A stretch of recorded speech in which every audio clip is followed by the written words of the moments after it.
नमस्कार सम्पूर्ण विद्यार्थी भाइ बहिनीहरू तथा भातगाउँ टेलिभिजन हेरिरहनुभएका सम्पूर्ण दर्शक महानुभावहरू। म नेपाली विषय शिक्षक गनु साम्पाङ राई। सदा झै आज पनि म यहाँहरू माझमा नेपाली विषयसँग सम्बन्धित परीक्षासँग सम्बन्धित विषय लिएर आएको छु। आशा गर्दछु सम्पूर्ण विद्यार्थी भाइ बहिनीहरू दर्शक महानुभावहरू आजको यो बसाइमा यो सेसनमा मलाई साथ दिन तयार हुनुहुन्छ भन्ने म अनुरोध गर्दै म आज कक्षा 10 को नेपाली विषयको परीक्षामा प्रश्न नम्बर 14 मा सोधिने प्रश्न सप्रसङ्ग व्याख्यासँग सम्बन्धित भएर यहाँहरू समक्ष उपस्थित भएको छु।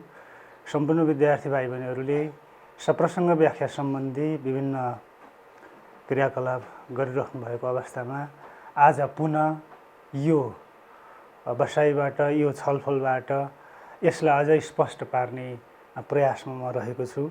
सम्पूर्ण भाइ बहिनीहरू सप्रसङ्ग व्याख्या जम्मा 4 अङ्क भारको रहेको हुन्छ।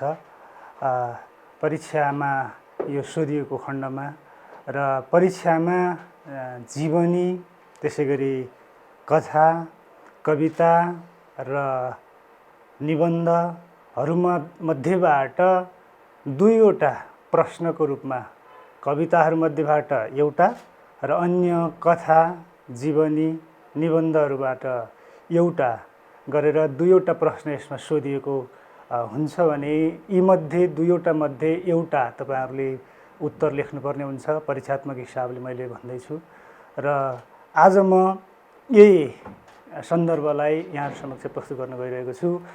विद्यार्थी भाइ बहिनीहरूलाई सर्वप्रथम सप्रसङ्ग शब्दको अर्थ र यसको निर्माण प्रक्रिया बताउन गइरहेको छु।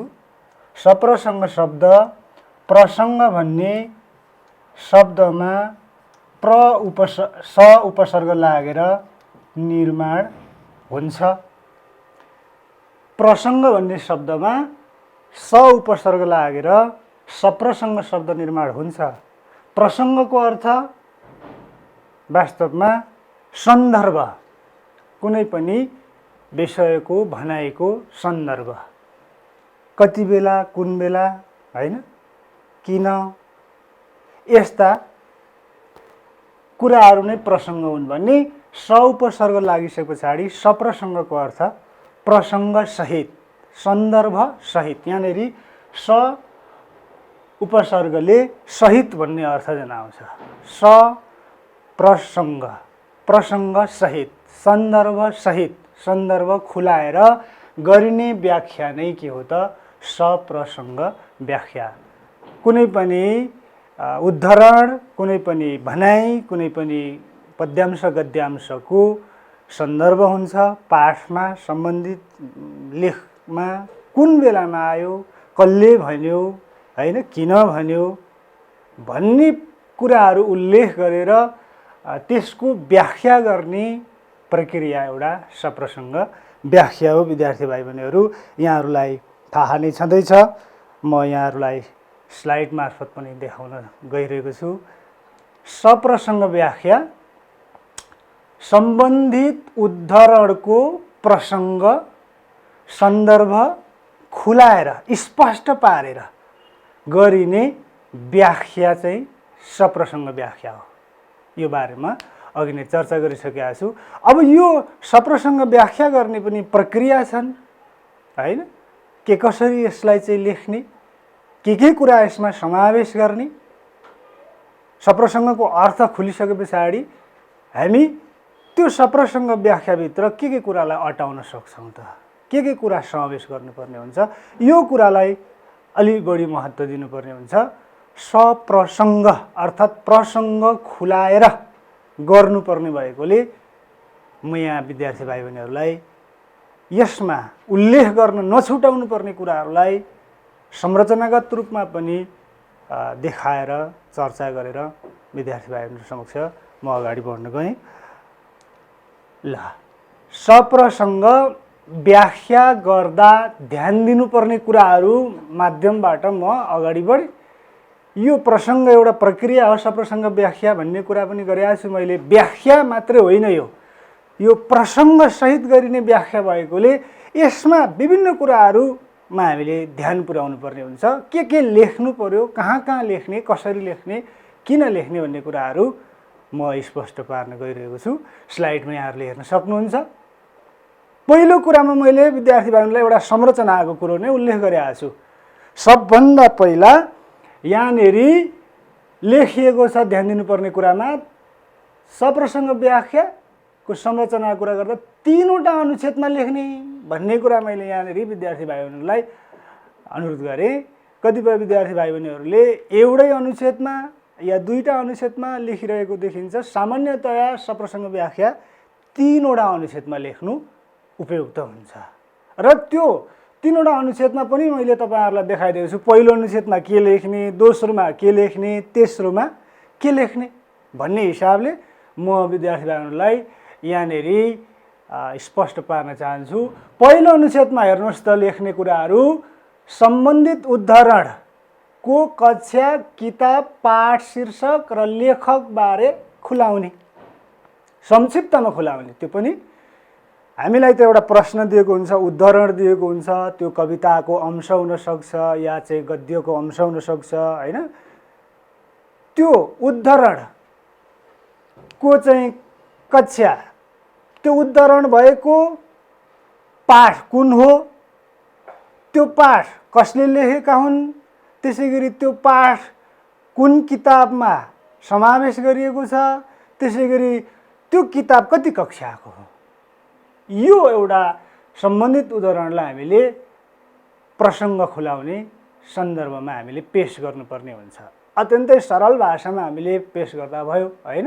उदाहरणलाई कक्षा 10 को नेपाली पुस्तकमा समावेश गरिएको होइन ड्यास ड्यास पाठबाट माथिको या चाहिँ गद्यांश या पद्यांश साभार गरिएको हो।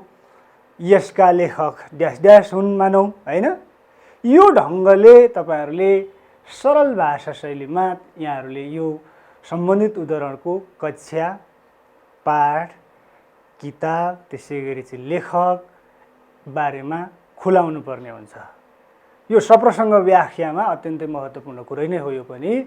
र अर्को छ दोस्रोमा हेर्नुहोस्, सम्बन्धित पाठ र उद्धरणबारे संक्षिप्तमा सङ्केत गर्ने।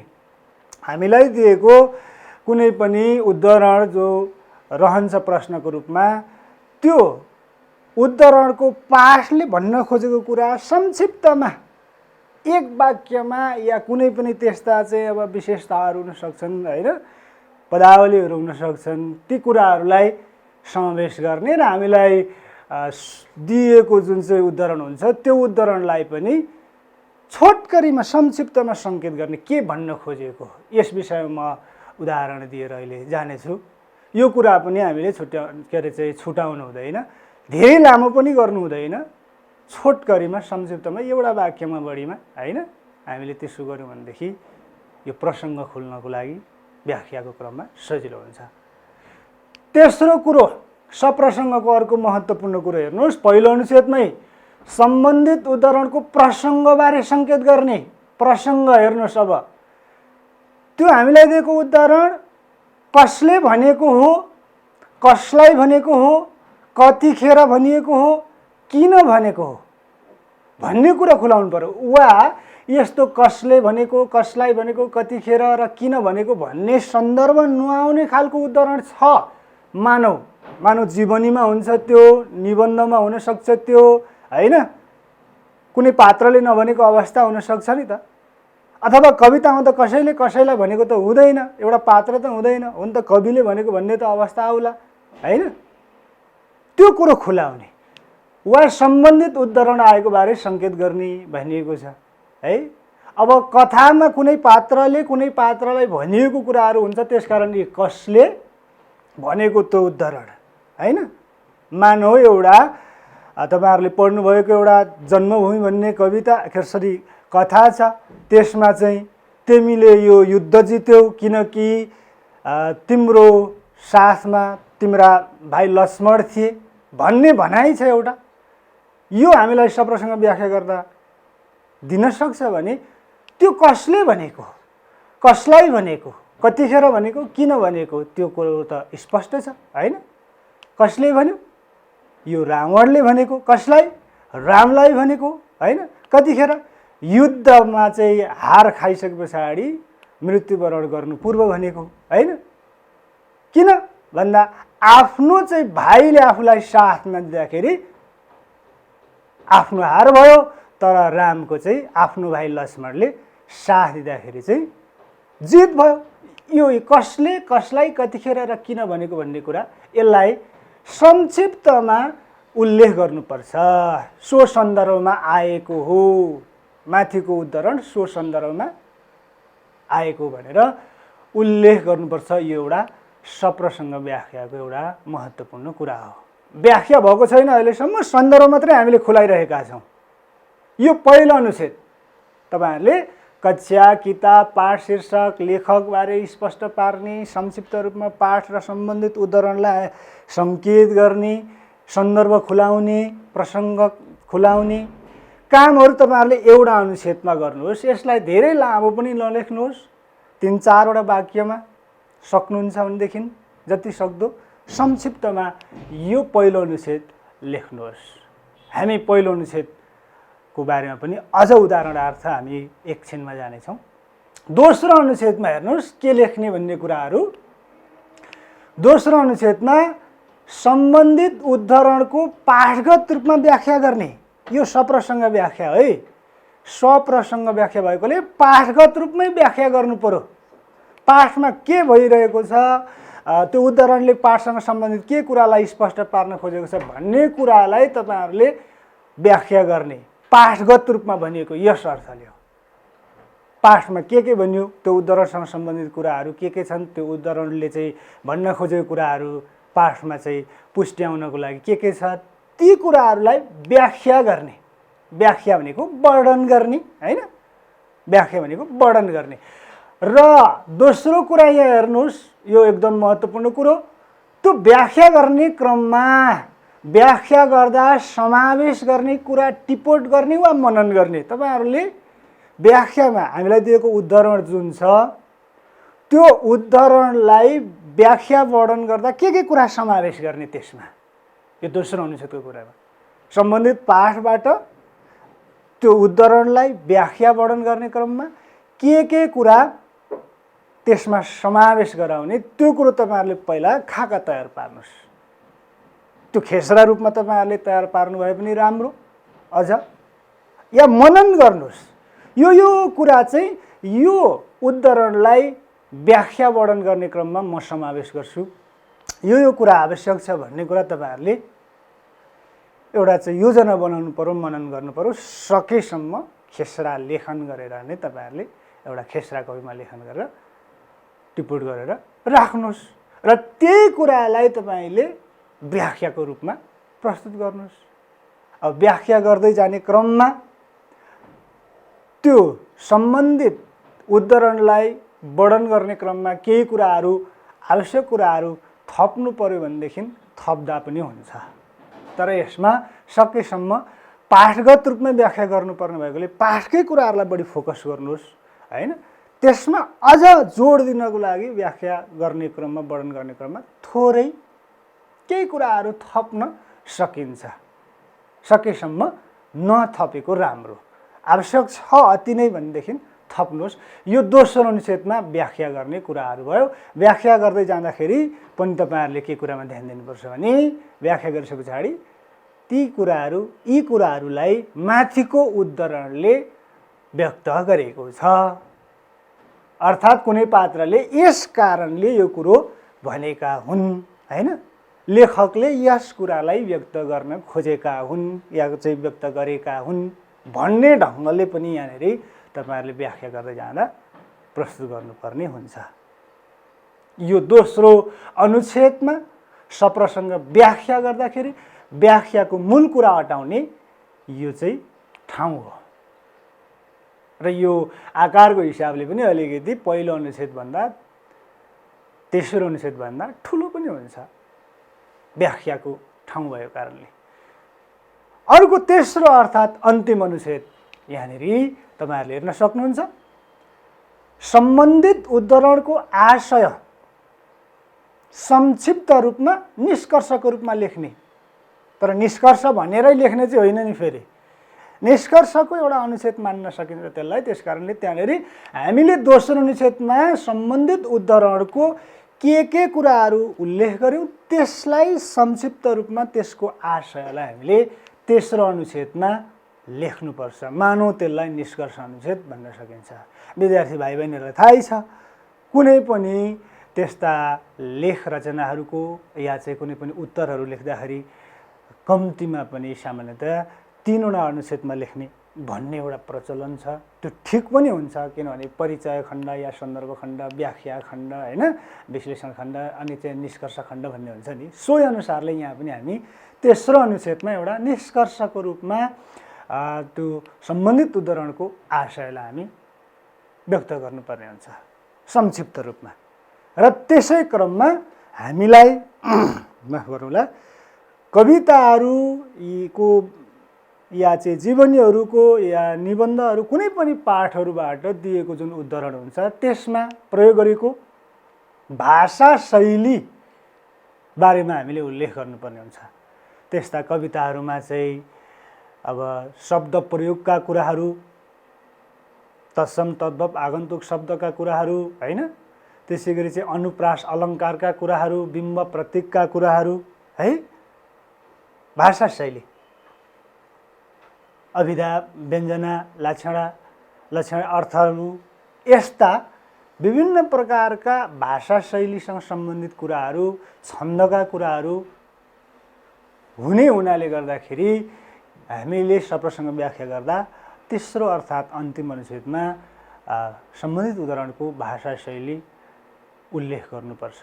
अब यो छन्द अनुप्रासका कुराहरू भनेको कवितामा हुन्छ, तर चाहिँ अन्य जीवनी, कथा, निबन्ध जस्ता गद्यहरूमा हुँदैन भने त्यसमा त्यस्ता कुराहरू समावेश हुँदैनन्। अहिले म उदाहरणको रूपमा यहाँहरू समक्ष प्रस्तुत पनि गर्नेछु। यसरी सप्रसङ्ग व्याख्या गर्दाखेरि चाहिँ सम्बन्धित उद्धरणको प्रसङ्ग अर्थात् त्यो उद्धरण कुन बेला, कुन किताब, कुन पाठ लगायतका, कुन लेखक लगायतका कुराहरू खुलाएर व्याख्या गर्दै त्यसमा प्रयोग गरेका भाषा शैलीहरू, होइन, लगायतका कुराहरू प्रस्तुत गर्दै गरिने व्याख्या चाहिँ सप्रसङ्ग व्याख्या। र यसरी यो सप्रसङ्ग व्याख्यामा हामी 3वटा अनुच्छेदभित्र रहेर अगाडि बढ्नुपर्ने हुन्छ। यहाँहरूले गरिराख्नु भएको छ। अब एउटा यहाँनिर नमुनाको रूपमा तपाईँहरू समक्ष म प्रस्तुत गर्छु। नमुना छ, एउटा कविताको अंश यहाँनिर प्रस्तुत गरिएको छ। समेटी घुस अन्याय चाहन्न म धनी हुन, आँखा छली परीक्षामा चाहन्न इलमी हुन। यो एउटा हामीलाई सप्रसङ्ग व्याख्याको लागि एउटा उद्धरणको रूपमा आयो कविताको अंश यो। र यसलाई सप्रसङ्ग व्याख्या गर्दाखेरि के कुराहरू चाहिँ यसमा नछुटाउने भन्ने कुराहरूलाई मैले यहाँ तपाईँहरू समक्ष संक्षिप्तमा सङ्केत गरेको छु। जस्तो हेर्नुहोस्, कक्षा उल्लेख गर्ने 10 पुस्तक नेपाली भनियो, होइन, पाठ सन्तुष्टि, लेखक भरतराज पन्त। यो पाठको भाव र चाहिँ हामीलाई दिएको यो उद्धरण जुन छ समेटी घुस अन्याय भन्ने, यसको प्रसङ्ग सन्दर्भ, यो पाठको भाव अर्थात् सन्तुष्टि पाठको भावलाई यहाँ संक्षिप्तमा मानव जीवनमा के कसरी सन्तुष्टि प्राप्त हुन सक्छ भन्ने भाव छ। र प्रसङ्ग यो हामीलाई दिएको जुन चाहिँ नमुनाको रूपमा उद्धरण यहाँ हामीले पेश गरेका छौँ त्यो कुन बेलामा आयो त पाठमा, कवितामा भन्दा सोही भाव भन्नाले मानव जीवनमा के कसरी सन्तुष्टि प्राप्त हुन सक्छ भन्ने भावलाई प्रस्तुत गर्ने सन्दर्भमा यो समेटी घुस अन्याय चाहन्न म धनी हुन, आँखा छली परीक्षामा चाहन्न इलमी हुन भन्ने कुरो आयो भन्ने सन्दर्भ हो। यी कुराहरूलाई तपाईँहरूले मिलाएर यो पहिलो अनुच्छेदमा लेख्नु पर्यो। यो कक्षा, पुस्तक, होइन, पाठ, लेखक, भाव, सन्दर्भ मिलाएर लेख्नु पर्यो। यो मानव जीवनमा के कसरी सन्तुष्टि प्राप्त हुन सक्छ भन्ने भाव सन्तुष्टि पासको एउटा होइन आशय हो, भाव हो। दोस्रो कुरो हामीलाई दिएको उदाहरण चाहिँ कुन बेलामा आयो त भन्ने कुरा चाहिँ सोही भावलाई प्रस्तुत गर्ने सन्दर्भमा यो हामीलाई दिएको उदाहरण आयो। यो पहिलो अनुच्छेदमा यो मैले तपाईँहरूलाई संक्षिप्तमा अलिकति सजिलो होस् भनेर पनि टिप्पण गरे हो। अब दोस्रो अनुच्छेदमा व्याख्या, सप्रसङ्ग व्याख्यामा के कुरा समावेश गर्ने, अघि मैले भनेको थिएँ तपाईँहरूले के कुरा समावेश गर्ने व्याख्या वर्णनको क्रममा, त्यो कुराहरूलाई टिप्पण गर्नुहोस्, खेसरा लेखन गर्नुहोस्, या दिमागमा चाहिँ एउटा चाहिँ योजना बनाउनुहोस् भन्ने कुरा गरेको थिएँ। त्यो कुरोलाई यहाँ संक्षिप्त रूपमा हेर्नुहोस्। हाम्रो प्रश्न छ, समेटी घुस अन्याय चाहन्न म धनी हुन, आँखा छली परीक्षामा चाहन्न इलामी हुन। यसले भन्न खोजेको कुरा के त भन्ने कुरालाई नै हामीले समावेश गर्ने हो पाठगत रूपमा। यहाँ भनिएको छ हेर्नुहोस्, यो माथिको जुन चाहिँ नमुना उदाहरण छ त्यसमा सम्बन्धित त्यसले भन्न खोजेका कुराहरूलाई हामीले यहाँनिर व्याख्यामा समावेश गर्ने कुरा भनेर पेश गर्यो। हेर्नुहोस्, घुस र अन्याय भ्रष्ट वा खराब व्यवहार एउटा कुरो समावेश गर्ने पर्यो व्याख्यामा। दोस्रो कुरा, भ्रष्ट व्यवहारले जीवन बेचैन बन्ने, जीवनमा सन्तुष्टि नमिल्ने। घुस र अन्याय भ्रष्ट व्यवहार वा खराब व्यवहार भयो। त्यसैले चाहिँ कवि त्यस्तो घुस र अन्याय गरेर चाहिँ धनी हुन चाहँदैनन्, त्यो कुरोलाई यहाँनिर घुस र अन्याय खराब वा भ्रष्ट व्यवहार यो एउटा महत्त्वपूर्ण कुरा भयो। दोस्रो कुरो, भ्रष्ट व्यवहारले जीवनमा सन्तुष्टि, आनन्द, प्रसन्नता मिल्दैन या बेचैन हुन्छ जीवन। तेस्रो कुरा हेर्नुहोस्, कवि घुस र अन्यायबाट धनी हुन चाहँदैनन् या नचाहने। उनले भनेका छन्, समेटी घुस अन्याय चाहन्न म धनी हुन, उनी चाहँदैनन्। यस्तो भ्रष्ट व्यवहारबाट धनी हुन उनी चाहँदैनन् भन्ने कुरा। अर्को कुरो छ, छल कपटबाट प्राप्त हुने उत्कृष्टता वा सफलता औचित्यहीन, त्यसको कुनै तुक छैन, अर्थ छैन। यहाँ भनेको छ नि, आँखा छली परीक्षामा चाहन्न इलामी हुन। किन चाहिँ उनी परीक्षामा चाहिँ आँखा छलेर छलकपट गरेर या चाहिँ ठगी काम गरेर उनी सफल हुन किन चाहँदैनन् भन्दा त्यसले दिएको सफलताको अर्थ केही पनि छैन, औचित्यहीन छ त्यो। त्यसकारण यो कुरो पनि महत्त्वपूर्ण भयो। त अब यसले भन्न खोजेको कुरा, मिहिनेत र लगनबाट सन्तुष्टि मिल्ने या चाहिँ मिहिनेत र लगन प्रयोग गरेर हामीले चाहिँ कुनै सफलता हासिल गऱ्यौँ भने त्यहाँ मिल्छ आनन्द। सन्तुष्टि भनेकै आनन्द हो, प्रसन्नता हो, खुसी हो। त्यसैले यो उदाहरणबाट मेहनत र लगनबाट सन्तुष्टि मिल्छ भन्ने सङ्केत गरिएको छ। र अर्को कुरो हेर, न्याय, सदाचार र पौरखको बाटामा हिँड्नुपर्ने। सन्तुष्टि मिल्नुको लागि न्यायको बाटो हिँड्नु पर्यो। अन्याय गर्न थाल्यो भनेदेखि जीवनमा खुसी सन्तुष्टि नमिल्ने भयो हैन। घुस खाने, अन्याय गर्ने भनेको दुराचारी, भ्रष्टाचारी व्यवहार भयो। त्यसैले न्यायको बाटोमा हिँड्ने, सदाचारको बाटोमा हिँड्ने, असल आचरण। सदाचार भनेको असल आचरण, सदाचार र पौरख, मेहनत, पसिना बगाउने बाटोमा हिँड्नुपर्छ।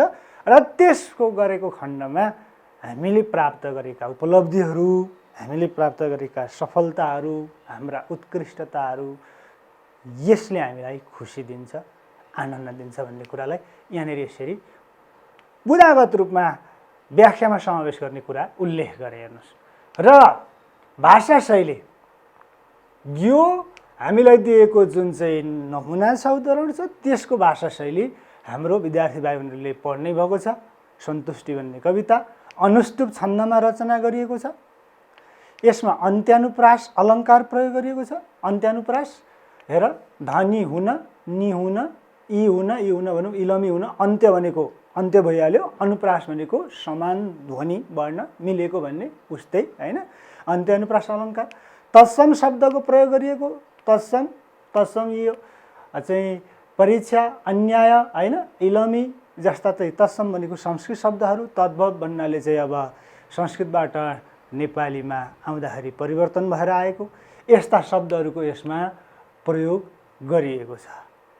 यो यहाँ के छ भन्ने कुराहरूलाई मैले संक्षिप्त रूपमा सङ्केत गरेँ। अब यिनै कुरालाई तपाईँहरूले अघि हामीले 3वटा अनुच्छेदमा लेख्ने भन्ने कुराहरू गरेका छौँ, सो अनुसार तपाईँहरूले गर्न सक्नुहुन्छ। जस्तो उदाहरणार्थ यसैलाई यहाँहरू समक्ष मैले पेश गरेँ। हेर्नुहोस् नमुना प्रश्नको रूपमा, र तलतिर समेटी ड्यास ड्यास ड्यास धनी हुन, आँखा ड्यास ड्यास ड्यास इलमी हुन भन्ने कुराहरू पनि उल्लेख गर्यो।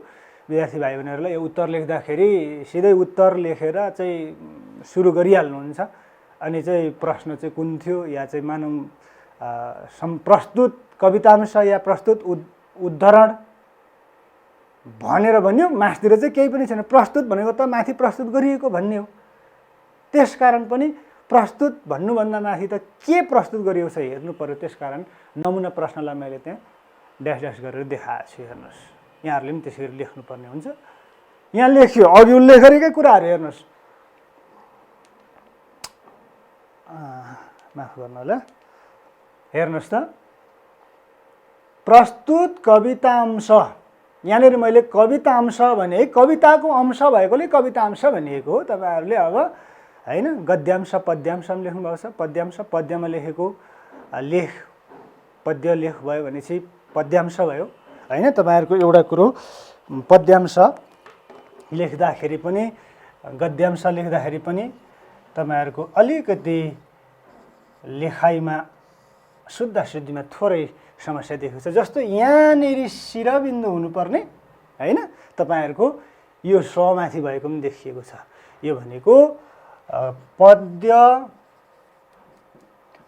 जोड अंश भएर पद्यांश बनेको कारणले यहाँ अभको यो अभको आ भयो, आकारमाथि एउटा शिरबिन्दु। हेर्नुहोस्, कवितांश पनि सोही ढङ्गले बनेको हो। यो लेखाइमा पनि शिरबिन्दु दियाइमा पनि तपाईँहरूको सही ठाउँमा होस्। कवितांश भने मैले कविताको अंश भएको कारणले कवितांश भनिएको हो। अन्य जीवनी कथा होइन, कविता बाहेककालाई तपाईँहरूले गद्यांश भन्न पनि सक्नुहुन्छ होइन, गद्यको अंश भएकोले। त्यसै गरी अब यहाँनिर चाहिँ कवितांश गद्यांश लेख्दाखेरि पनि सोही ढङ्गले लेख्नु होला। कवितांश शिरबिन्दुको क्रममा धेरै मैले चाहिँ तपाईँहरूको गल्ती देखेको कारणले यहाँनिर यो उल्लेख पनि गरेँ। मैले सजिलो कविताको अंश भएकोले कवितांश तपाईँहरूलाई यहाँनिर चाहिँ उल्लेख गरेको छु। कवितांश, प्रस्तुत कवितांश कक्षा 10 को, हेर्नुहोस् मैले रेखा पनि लगाएको छु छुट्नु नहुने कुरा भनेर। कक्षा 10 को नेपाली किताबको सन्तुष्टि कविताबाट साभार गरिएको हो। साभारको अर्थ लिएको, झिकिएको। साभारको ठाउँमा चाहिँ लिएको हो, झिकिएको भन्ने शब्द पनि प्रयोग गर्न सकिन्छ, उद्धृत भन्ने शब्द पनि प्रयोग गर्न सकिन्छ। सरल भाषामा लेख्ने यस कविताका लेखक शास्त्रीय छन्दवादी कवि भरतराज पन्त ब्राकेटमा छ 1986-2065 हुन् भन्यो।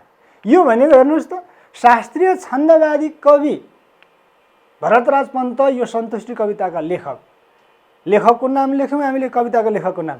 शास्त्रीय छन्दवादी भन्नेलाई पनि मैले त्यहाँ रेखा लगाएको छु। त्यो भनेको लेखकको एउटा सामान्य एउटा परिचय, छोटकरीमा संक्षिप्त रूपमा परिचय। उनी शास्त्रीय छन्दवादी कवि हुन् भन्ने कुरा हामीले यहाँनिर सङ्केत गरौँ। यहाँनिर ब्राकेटमा भएको 1986-2065 भनेको यो भरतराज पन्त, लेखक कवि भरतराज पन्तको जन्म 1986 र 2065 भनेको मृत्यु भन्ने कुरा हो। तपाईँहरूलाई लेखकको अब जन्म, मृत्यु या त्यस्तो डेटहरू, मितिहरू चाहिँ थाहा छैन भने नलेख्दाखेरि पनि हुन्छ।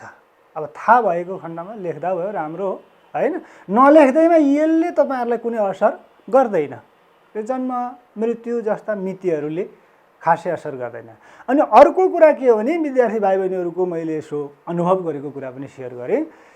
तपाईँहरूको यो लेखकको बारेमा लेख्ने क्रममा विद्यार्थी भाइ बहिनीहरूले लेखकका कृतिहरू होइन, लेखकका चाहिँ बुवा आमाका नामहरू, उनका विभिन्न अन्य धेरै कुराहरू लेख्नुहुन्छ र त्यसैले ठाउँ ढाकिसकेको, त्यसले मात्रै ठुलो आकारमा देखाइएको हुन्छ। त्यो लेखकका कृति, उनका चाहिँ अन्य विभिन्न कुराहरू, अध्ययनका कुराहरू, आमा बुवाका जन्मका कुराहरू नलेख्दा हुन्छ। लेखकको बारेमा उनको योगदान सम्बन्धी, उनको विशेषता सम्बन्धी, उनको काव्यगत विशेषता सम्बन्धी हैन, लेखकीय विशेषता संक्षिप्तमा लेख्दा हुन्छ। मैले यहाँ जस्तो शास्त्रीय छन्दवादी कवि भनेर भरतराज पन्तको एउटा विशेषता लेखेँ। र अर्को छ हेर्नुहोस्, मानव जीवनमा के कसरी आनन्द वा सन्तुष्टि प्राप्त हुन सक्दछ भन्ने भावलाई समेटी लेखिएको उक्त कवितामा, उक्त भनेको सन्तुष्टि होइन, सोही भावलाई प्रस्तुत गर्ने क्रममा माथिको कवितांश आएको हो। ल, माथिको कवितांशको सन्दर्भ खुल्यो है, पाठको पनि आशय खुल्यो। पाठमा के भनिएको रहेछ त? पाठ कस्तो रहेछ त भन्दा मानव जीवनमा के कसरी आनन्द वा सन्तुष्टि प्राप्त हुन सक्दछ भन्ने भाव रहेछ। र त्यही भावलाई व्यक्त गर्ने क्रममा चाहिँ हामीलाई समेटी घुस अन्याय चाहन्न म धनी हुन, आँखा छली परीक्षामा चाहन्न इलमी हुन भन्ने कुरा चाहिँ आएको भन्ने कुरा खुल्यो यसरी। हेर्नुहोस्, यहाँनिर यो पहिलो अनुच्छेद सप्रसङ्ग व्याख्याको पहिलो अनुच्छेद, जहाँ सम्बन्धित उद्धरणको पाठ, लेखक, किताब, कक्षा हैन लगायत, अब यहाँनिर चाहिँ त्यो उद्धरण कुन प्रसङ्ग कुन बेलामा आयो भन्ने कुराहरू पनि पहिलो अनुच्छेदमा आयो। अब दोस्रो अनुच्छेदमा जाउँ। दोस्रो अनुच्छेद व्याख्याको अनुच्छेद हो। हेर्नुहोस्, यहाँनिर व्याख्याको लागि हामीले के कुरा समावेश गर्ने भन्ने कुरालाई हामीले अघि खेसराको रूपमा चाहिँ टिपोट गरेका छौँ। ल हेर्नुहोस्, एकचोटि म तपाईँहरूलाई वाचन गरेर सुनाउँछु व्याख्याको, समेटी घुस अन्यायको व्याख्या। घुस र अन्याय खराब व्यवहार हुन्, जीवनलाई अनैतिक र अपवित्र बनाउने पाटा हुन्। यस किसिमका व्यवहारबाट आर्जित धन सम्पत्तिले मानव जीवनलाई खोक्रो, कमजोर र तुच्छ बनाउँछ। जीवन निरर्थक र बेचैन बन्छ। निरर्थक भनेको अर्थविहीन हैन, मूल्यहीन। त्यसैले कवि घुस लिएर, दिएर, अन्य अत्याचार शोषण गरेर, गराएर धनी हुन चाहँदैनन्। खोक्रो बनाउने भएकोले, सन्तुष्टि नमिल्ने भएकोले यस किसिमका भ्रष्ट भनेको खराब है, यस किसिमका भ्रष्ट व्यवहारले कमाइएका भौतिक धन सम्पत्तिले वास्तविक जीवनमा प्रसन्नता वा सन्तुष्टि मिल्दैन। त्यस्तै छलकपट र ठगी गरेर इलमी वा सफल व्यक्ति बन्नको कुनै औचित्य छैन। यो कुरा हामीले अगाडि व्याख्यामा के समावेश गर्ने भन्ने हिसाबले पनि टिप्पणी गरिसकेका छौँ। सोही अनुसारको चाहिँ कुराहरू यहाँ व्याख्या गरिरहेका छौँ। त्यस्तै छलकपट र ठगी गरेर इलमी वा सफल व्यक्ति बन्नको कुनै औचित्य छैन।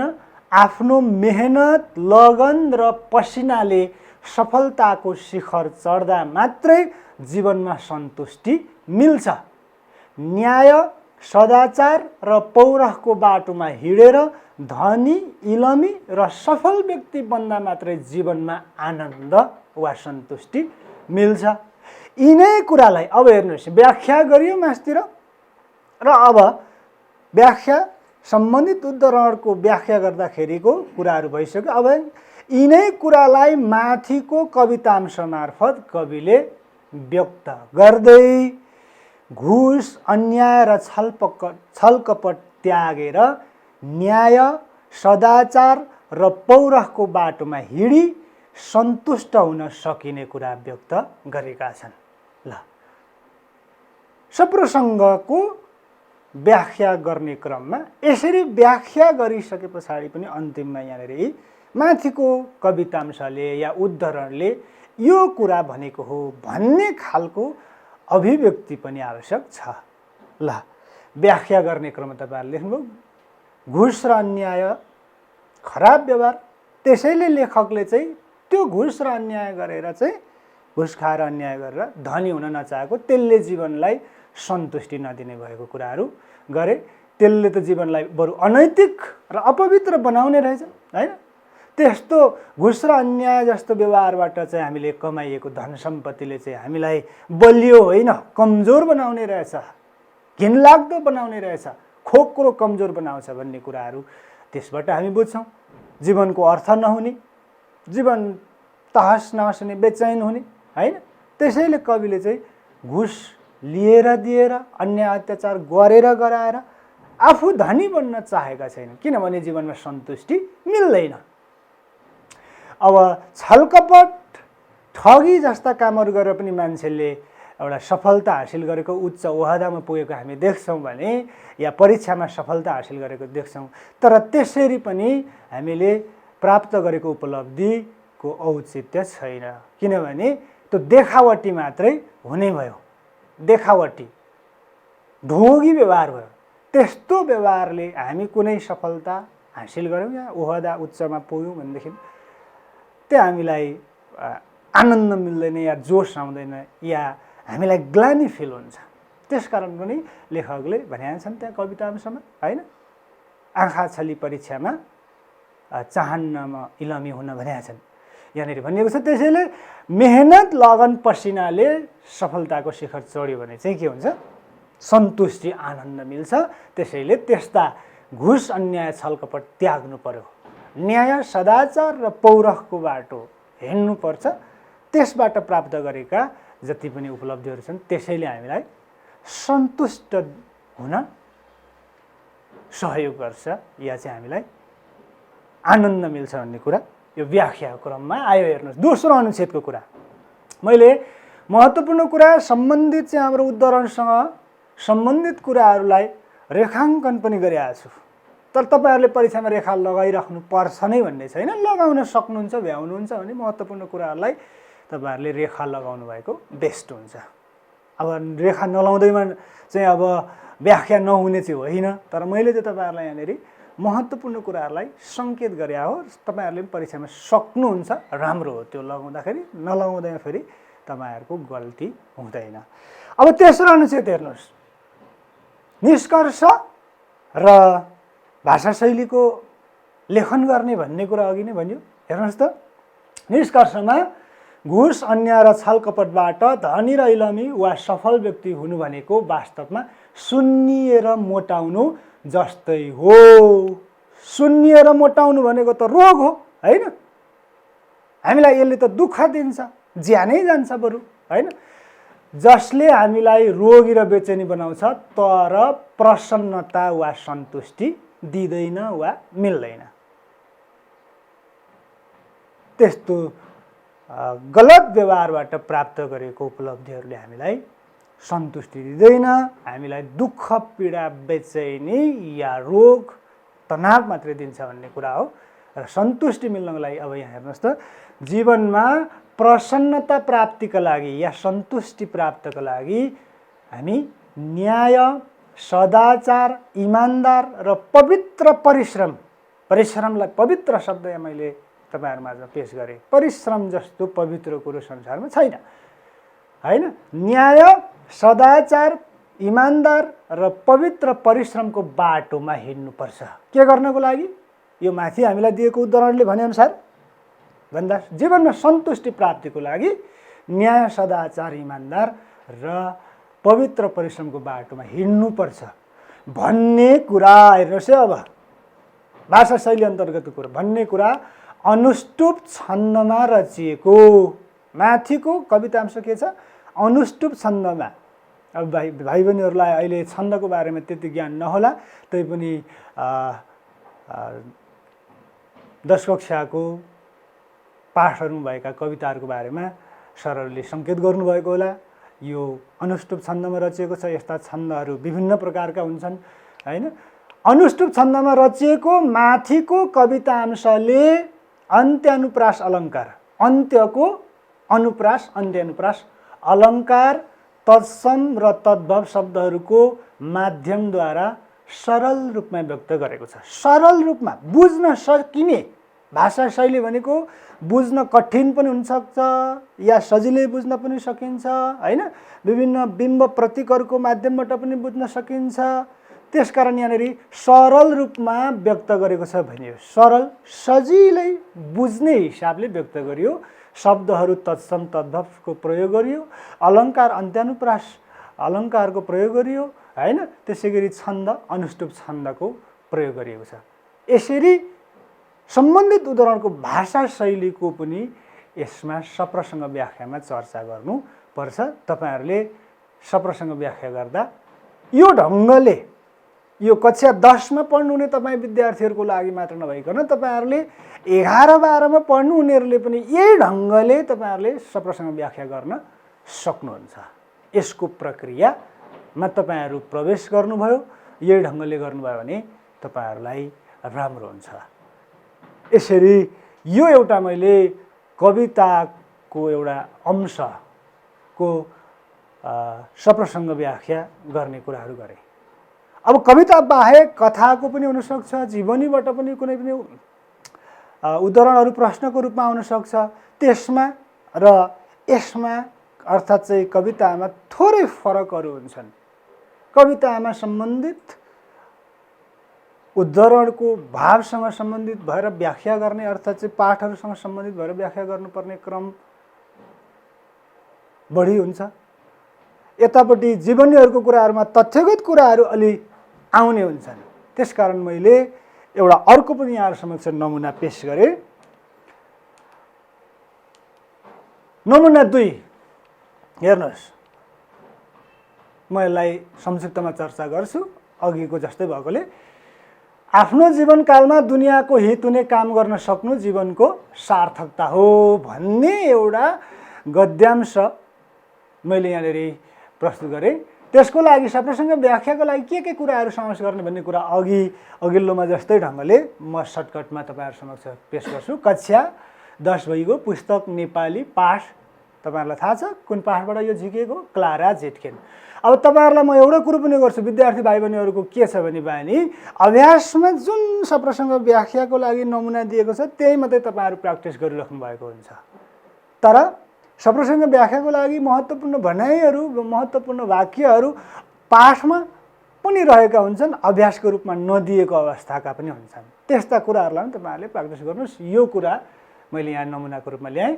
लेखक सम्पादकहरू भनेको छु। अब अघि सन्तुष्टि कवितामा पो लेखक थिए भरतराज पन्त। यसको लेखक जीवनी हो, जीवनीका लेखक को हुन्छ? सम्पादकहरू हुन्छन्। अब हाम्रो कक्षा 10 को नेपाली किताबको सम्पादकहरू 3 जना हुनुहुन्छ हैन। रामप्रसाद ग्यावाली, सुधा त्रिपाठी र अर्को एकजना ध्रुव समथिङ हुनुहुन्छ हैन। 3 जना हुनुहुन्छ नि। अब सम्पादकहरू, अब तपाईहरुले सम्पादकहरू भन्नु पर्यो, लेखकको कुराहरू सम्पादकहरूद्वारा लेखिएको भन्नु पर्यो। पाठ र सन्दर्भको कुरा क्लारा जेटकिनको सङ्घर्षशील र सार्थक योगदानको चर्चा छ।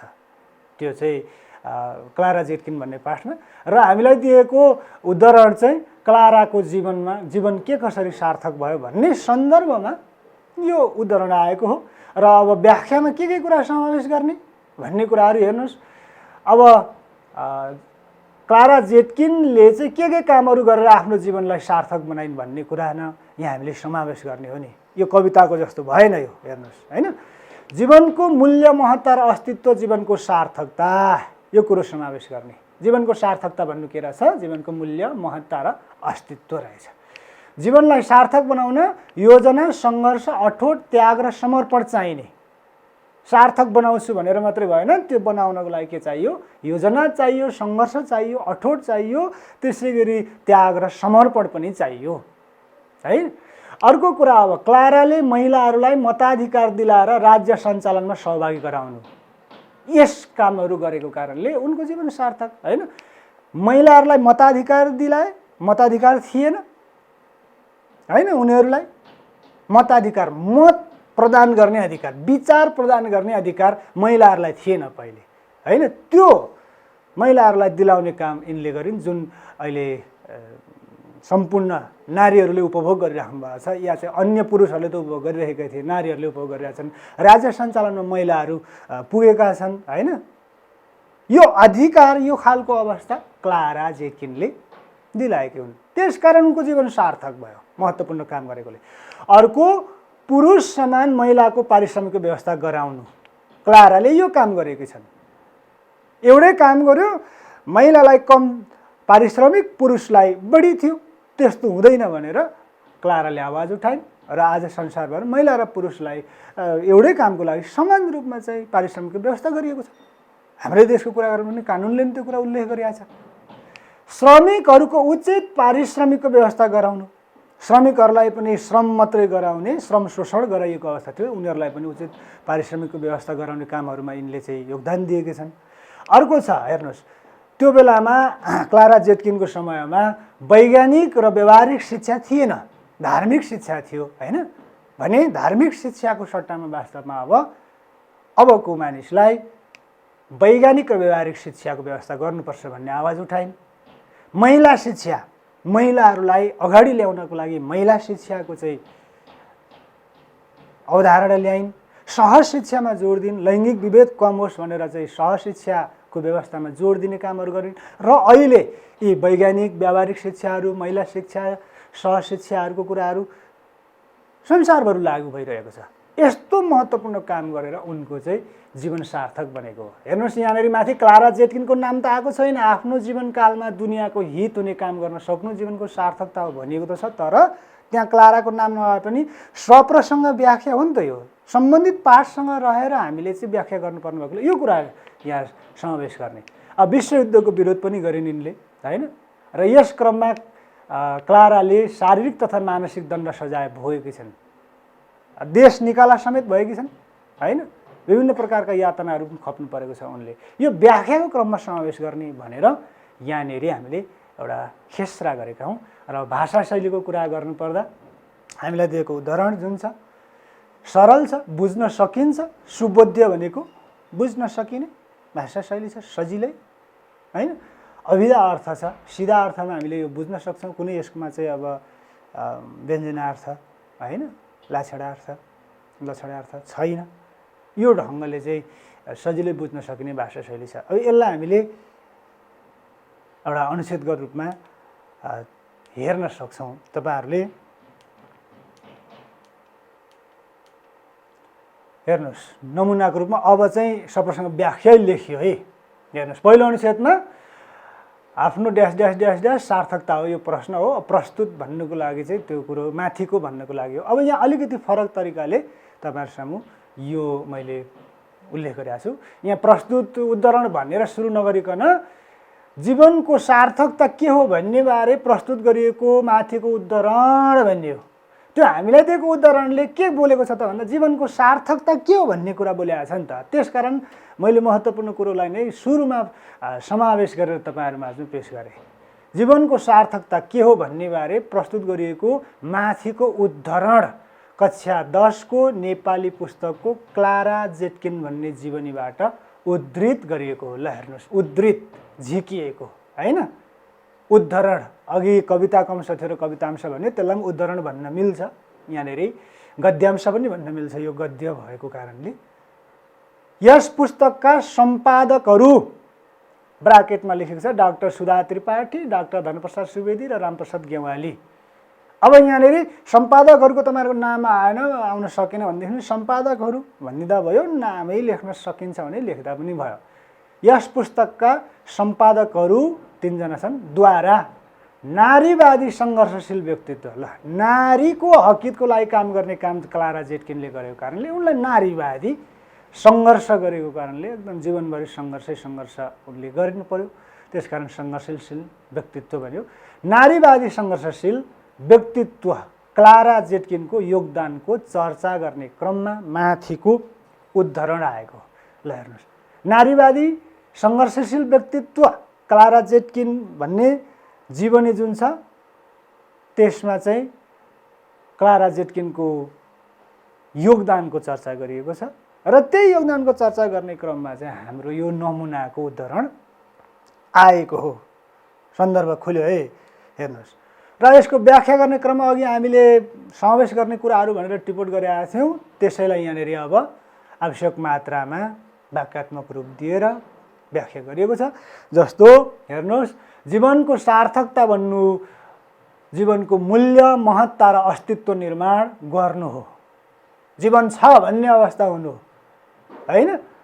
जीवनलाई सार्थक बनाउन योजना, सङ्घर्ष, अठोट, त्याग र समर्पण चाहिन्छ। यी गुण भएन भनेदेखि जीवन सार्थक हुँदैन। यस्तै गुणले भरिएकी क्लारा जेटकिनले विभिन्न पदमा वा पद बाहिर बसेर मानव समुदायका लागि जीवनभर भूमिका खेलिन्। पदमा बसेर, पदमा भन्दा बाहिर बसेर पनि यिनले काम गरेकी छन्। उनले चुला चौकामा मात्र सीमित महिलाहरूलाई मताधिकार प्रदान गराएर, मताधिकार भनेको अघि नै मैले भनिसकेको छु, मत प्रदान गर्ने अधिकार, विचार प्रदान गर्ने अधिकार, राज्य सञ्चालनमा सहभागी गराएर र पुरुष समान महिलाको पारिश्रमिकको व्यवस्था गराएर महिलाहरूको हित हुने काम गरेका छन्। श्रमिकहरूलाई चाहिँ पारिश्रमिकको उचित व्यवस्था गर्नु, त्यतिखेर आएको आवश्यकता, वैज्ञानिक शिक्षा या अहिलेको हामीले भोगिरहेको या चाहिँ उपभोग गरिरहेको शिक्षा प्रणालीहरू जे जतिहरू छन्, यी कुराहरूको मागको लागि, यी कुराहरूको व्यवस्थाको लागि आफ्नो अवधारणा क्लारा जेटकिनले व्यक्त गरेकी छिन्। सो अनुसार नै आज लागू भइरहेको छ। महिला शिक्षा, सहज शिक्षा, होइन, व्यावहारिक शिक्षाहरू, वैज्ञानिक शिक्षाहरू, यस्ता कुराहरू उनले गरेकी हुन्। र युद्ध, त्यतिखेर चाहिँ युद्ध हुने भयो, त्यसको विरुद्धमा पनि चाहिँ यी क्लारा जेटकिनले आफ्नो विभिन्न चाहिँ सङ्घ संस्थाहरू मार्फत, विभिन्न सम्मेलनहरू मार्फत विरोध गर्ने कामहरू गरिन्। भलै त्यतिखेर युद्ध भयो, होइन, तैपनि उनीहरूले विरोध गर्ने कामहरू गरे, किनभने युद्ध भनेको अहितकारी हुन्छ, कसैलाई पनि हित हुँदैन युद्धले। यस्ता कामहरू उनले गरेको कारणले उनको जीवन सार्थक भयो भन्ने कुरा व्याख्यामा हामीले गऱ्यौँ। र यस्तो जीवनलाई सार्थक बनाउने, यस्ता महत्त्वपूर्ण अतुलनीय कामहरू गर्ने गराउने क्रममा मानिससँग योजना, सङ्घर्ष, समर्पण, त्याग हुनुपर्छ भन्ने कुराहरू गरिएको छ। त्यो थियो र नै क्लारा जेटकिनले जीवनलाई सार्थक बनाइन्, अर्थात् आफ्नो योजनालाई एउटा मूर्त रूप दिने काम गरिन्।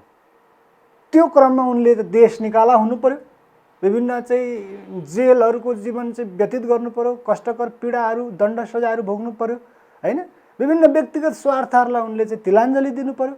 यस्ता कामहरू गरेर उनले अन्य समूहको लागि चाहिँ आफ्नो जीवन समर्पण गरे। त्यसकारण उनको जीवन अहिले सार्थक छ, अर्थात् अर्थपूर्ण, मूल्यवान, अस्तित्ववान छ।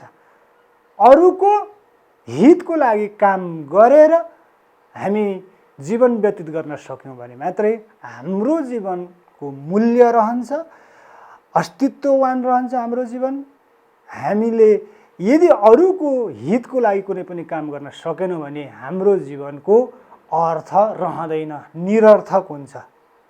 यो कुरोलाई यो सप्रसङ्ग व्याख्याको क्रममा हामीले दोस्रो अनुच्छेदमा समावेश गऱ्यौँ। अब यहाँनिर चाहिँ हेर्नुहोस्, तथ्यगत कुरा आयो, जीवनीसँग सम्बन्धित कुरो भएकोले क्लारा जेटकिनको जीवन सार्थक हुने कार्यहरू के हुन्, के कारणले उनको जीवन सार्थक भयो भन्ने तथ्यगत कुराहरू यहाँ समावेश गरियो। त्यसैले यो कविताको सप्रसङ्ग व्याख्याभन्दा थोरै भिन्न रहन्छ। तेस्रो अनुच्छेद अर्थात् अन्तिम अनुच्छेद हेर्नु, निष्कर्ष र भाषा शैलीको कुरा। यहाँहरू हेर्न सक्नुहुन्छ, मैले सुरुमै भाषा शैलीको कुरालाई जोड दिएँ। सरल र सुबोध्य भाषा शैली अभिधा अर्थमा, होइन, अभिधा भनेको सिधा अर्थ, सरल सजिलै बुझ्न सकिने, होइन, सुबोध्य सजिलै बुझ्न सकिने, कठिन छैन। सरल र सुबोध्य भाषा शैली अभिधा अर्थमा लेखिएको माथिको उद्धरण। ल, अब यसमा त्यस्ता बिम्ब प्रतीकहरू छैनन्, यसमा त्यस्ता चाहिँ अलङ्कारहरू, होइन, छन्दका कुराहरू हुँदैनन्। यसमा यो कविता होइन, पद्य होइन। त्यसैले सरल र सुबोध्य भाषा शैली अभिधा अर्थमा लेखिएको माथिको उद्धरणले अब निष्कर्ष आयो। हेर्नुहोस् है, व्यक्तिगत स्वार्थमा रम्नु जीवनको निरर्थकता हो। निरर्थकता भनेको अर्थ नभएको अवस्था, होइन, बिना अर्थको। यसले जीवनको सार्थक इतिहासको रचना हुँदैन। सार्थक, महत्त्वपूर्ण, गरिमामय, अस्तित्ववान, होइन, अर्थपूर्ण इतिहास, जीवनको इतिहासको रचना हुँदैन यो व्यक्तिगत स्वार्थमा रमियो भने। तर योजना बोकेर सङ्घर्ष, त्याग र समर्पण भावले अरूको हितमा जीवनलाई खर्च गर्न सकियो भने या सके मरेर गए पनि बाँचिरहन सकिन्छ वा जीवनले सार्थकता पाउँछ भन्ने कुरालाई स्पष्ट पारेको छ। माथिको उद्धरणले पारेको छ भन्ने अर्थ, माथिबाटै यो वाक्य आएको छ। हेर्नुहोस् निष्कर्षमा, होइन? फेरि एकचोटि, व्यक्तिगत स्वार्थमा रम्नु जीवनको निरर्थकता हो। यसले जीवनको सार्थक इतिहासको रचना हुँदैन। योजना, सङ्घर्ष, त्याग र समर्पण भावले अरूको हितमा जीवनलाई खर्च गर्न सके मरेर पनि बाँचिरहन सकिन्छ, अर्थात् अमर रहन सकिन्छ। त्यही भनेको हो जीवनले सार्थकता पाउँछ। यसरी निष्कर्षमा पनि हामीले माथिकै उद्धरणको अर्थ, आशय निष्कर्षको रूपमा हामीले लेख्यौँ। यसरी सप्रसङ्ग व्याख्या गर्ने कामहरू हामी गर्न सक्छौँ। विद्यार्थी भाइ बहिनीहरू, आजको यो समयमा यो भातगाउँ टेलिभिजन मार्फत तपाईँहरू माझमा मैले सप्रसङ्ग व्याख्या कसरी लेख्ने भन्ने विषयमा छलफल गरेँ। आशा गर्दछु यहाँहरूलाई केही सपोर्ट हुनेछ भन्ने, र अबको समयमा यहाँहरूले यही ढङ्गले तपाईँहरूले आफ्नो पाठको, आफ्नो किताबको व्याख्यासँग सम्बन्धित, सप्रसङ्ग व्याख्यासँग सम्बन्धित कुराहरूलाई अभ्यासको रूपमा अगाडि बढाउनुहुनेछ र यहाँहरू सफल हुनुहुनेछ भन्ने म कामना गर्दै यहाँ सम्पूर्ण विद्यार्थी भाइ बहिनीहरू, दर्शक महानुभावहरूको यो अवस्थामा सुस्वास्थ्यको कामना पनि गर्छु। यहाँहरूलाई पनि प्रसन्नता मिलोस्, खुसी मिलोस्, आनन्द मिलोस् भन्ने कामना गर्दै आजको यो सेसनबाट बिदा हुन्छु। हस्त नमस्कार, धन्यवाद।